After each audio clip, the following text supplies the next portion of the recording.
I had this client once, and she came in and told me that she had been sexually assaulted by her older brother. And she told me the story, and I kind of got the impression that maybe she was like 8 and he was like 17 or something like that. And she was about 27 when she came and talked to me. And then I found out by further questioning that she was 4 and he was 6. And I thought, she still had this story in her head of her being tormented by this older person, right? That's how she told the story. And what I told her was, well, look, another way of looking at this is that you two were very badly supervised children. Because I mean, he was 6, for God's sake, you know, he's a little kid. That doesn't mean that what happened to her was any less traumatic, but he wasn't 17, right? The story was different than the one she had in her head. And, you know, by the time she left, after we had that conversation, it was clear that the way that she was construing the experience had radically shifted. And it's very interesting because, you know, you think of the past as fixed, and it is in some sense, but the reason you remember the past isn't to make an objectively accurate record of the past.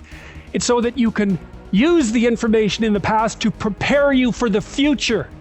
And your mind won't leave you alone unless that has happened. So if you've encountered something that's negative and you don't know why and you don't know what to do about it if that happens again in the future, then that will stay with you.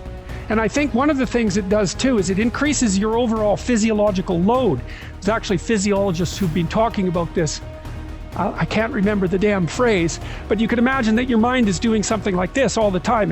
It's got a record in some sense of your autobiographical experiences.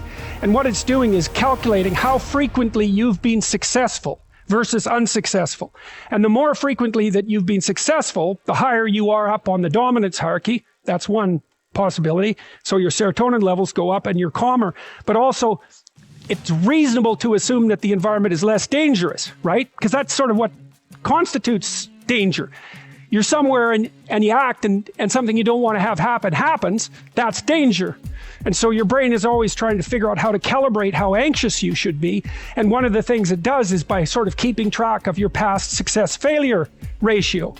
And so to the degree that your past has been characterized by, we'll call them failures, those are situations where you do not get what you want, then your brain puts your body on constant alert.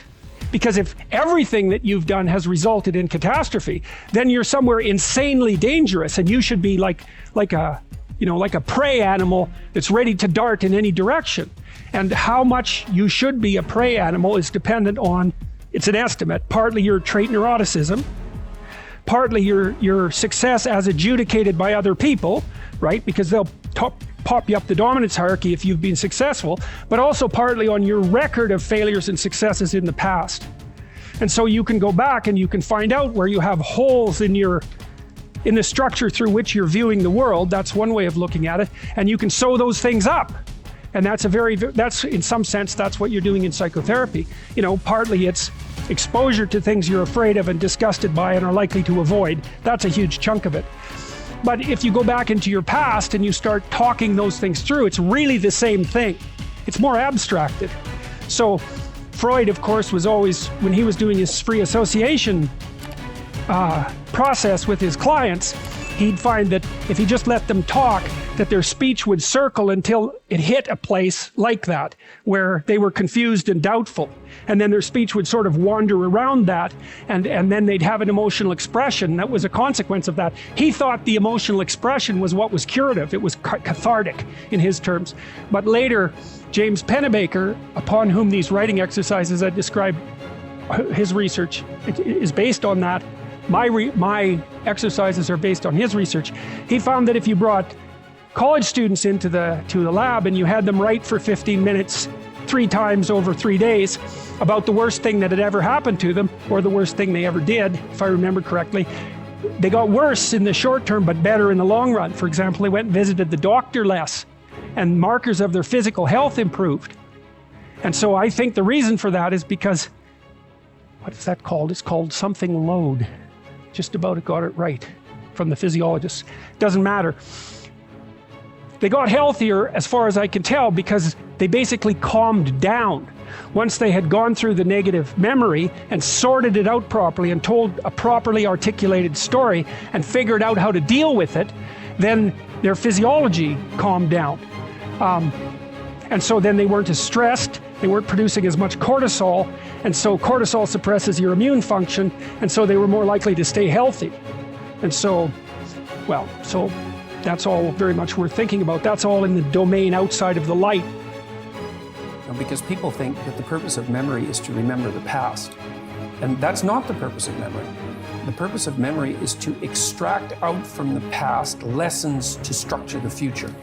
And that's the purpose of personal memory. And so you're done with a memory when you've extracted out the information that you can use to guide yourself properly in the future. So if you have a traumatic memory, for example, that's really obsessing you, if you analyze that memory to the point where you figured out how you put yourself at risk and you can determine how you might avoid that in the future, then the emotion associated with that goes away. So memory has a very pragmatic function. And cultural memory is the same thing, is that we need to extract out stories from our past that structure our future. And we need that because, well, first of all, if you don't have a purpose, let's say, it isn't that your life becomes neutral in a meaningless sense. It's that your life becomes characterized by unbearable suffering, because the baseline condition of life is something like unbearable suffering. And what you have to set against that is a noble and worthwhile purpose. And hopefully your determination of that purpose is buttressed to some degree by the wisdom of the past, because you can't conjure something like that up on your own. And if you provide people with nobility of purpose, then they can tolerate the suffering of existence without becoming entirely corrupted by it. And cultures that don't do that, it isn't even so much that they die, it's that cultures that don't do that are dead. They're done. They don't have a story anymore. They don't have a call to adventure. And then, well, then everyone suffers stupidly as a consequence. It's a very bad thing. So Churchill made the same observation that many of the great psychologists and philosophers made in the early part of the 20th century. It's like, bring the story forward and propagate it and make it the most noble possible story. And then you motivate people to transcend themselves, which they need to do.